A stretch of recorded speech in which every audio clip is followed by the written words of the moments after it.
India में हुआ है 15 लाख करोड़ से भी ज्यादा का फ्रॉड। यस, आपने बिल्कुल सही सुना। एक ऐसी रेप्यूटेड कंपनी जो इन्वेस्टर के दिल में बसी हुई थी, उसने किया है 15 लाख 15 हजार करोड़ का फ्रॉड। और ये फ्रॉड के बारे में मैं नहीं बोल रहा हूं, खुद सेबी ने इसका इंटरिम रिपोर्ट जाहिर कर दिया है और उसमें साफ साफ लिखा है कि अराउंड 15 लाख 15 हजार करोड़ का फ्रॉड हुआ है। Hello everyone, I am CA Nilesh Bajaj और आज हम इस वीडियो में बात करेंगे ऐसी कंपनी के बारे में जो गोल्ड माइनिंग के बिजनेस में बहुत बड़ा नाम कर चुकी थी और उसने अपना फेक रेवेन्यू दिखा के किस तरह से फ्रॉड किया है। मैं बात कर रहा हूं राजेश एक्सपोर्ट्स, जो पूरे दुनिया का अराउंड 35% जितना गोल्ड प्रोसेस करती थी।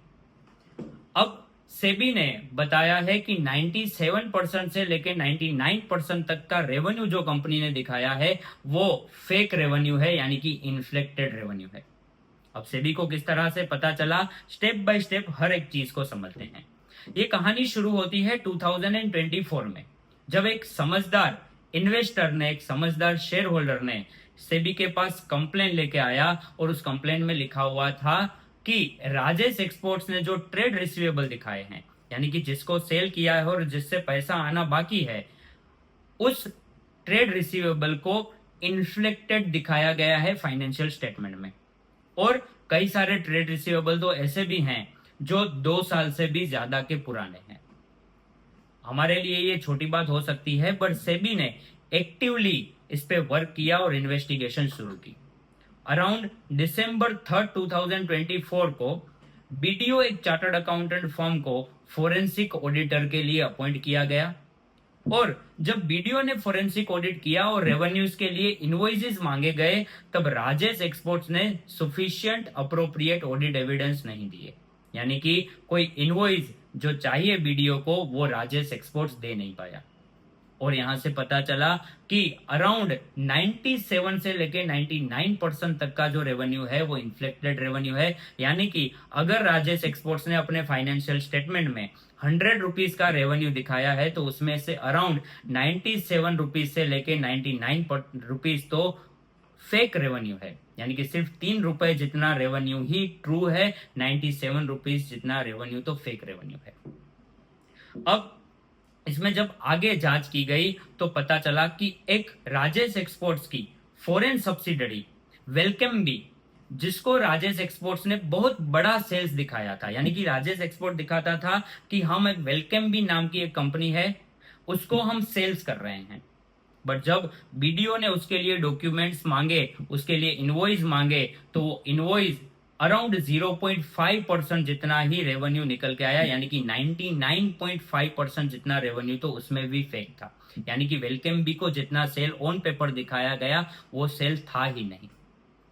दूसरा इश्यू यहां पे आया कि एक एफ्लुएंस नाम की कंपनी, राजेश एक्सपोर्ट्स ने दिखाया कि अराउंड 11,000 करोड़ का सेल्स हमने एफ्लुएंस नाम की कंपनी को किया है।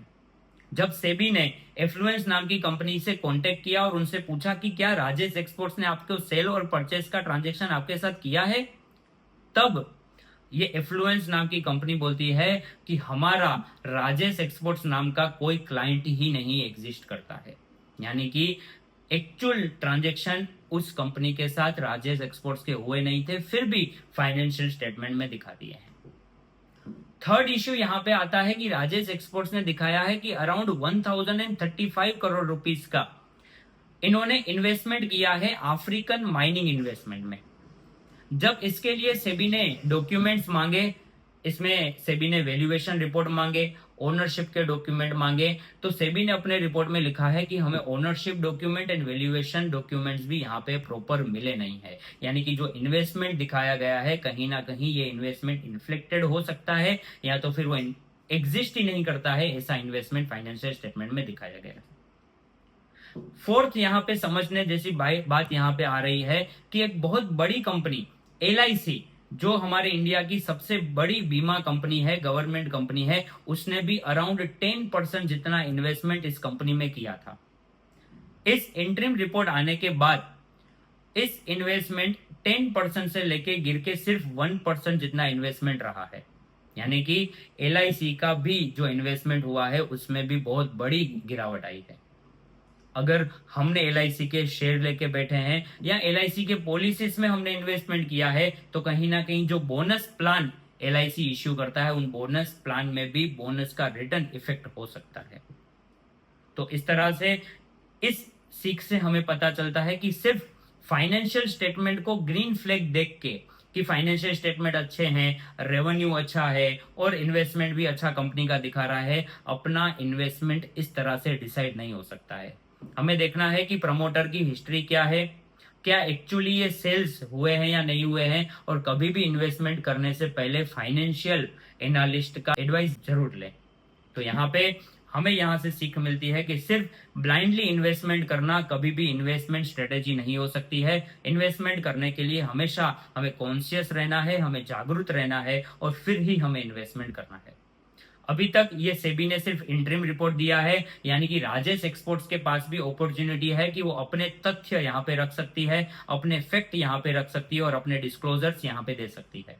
हमें वेट करना होगा कि सेबी क्या फाइनल रिपोर्ट देता है और फाइनल रिपोर्ट में क्या फाइंडिंग्स निकल के रहती हैं। तब तक मुझे भी आप DM करके जरूर बताएं कि आपको ये फ्रॉड जान के कैसा लगा और ये फ्रॉड से आपको क्या सीखने को मिला है। जरूर से मुझे DM में दिखाएं। धन्यवाद।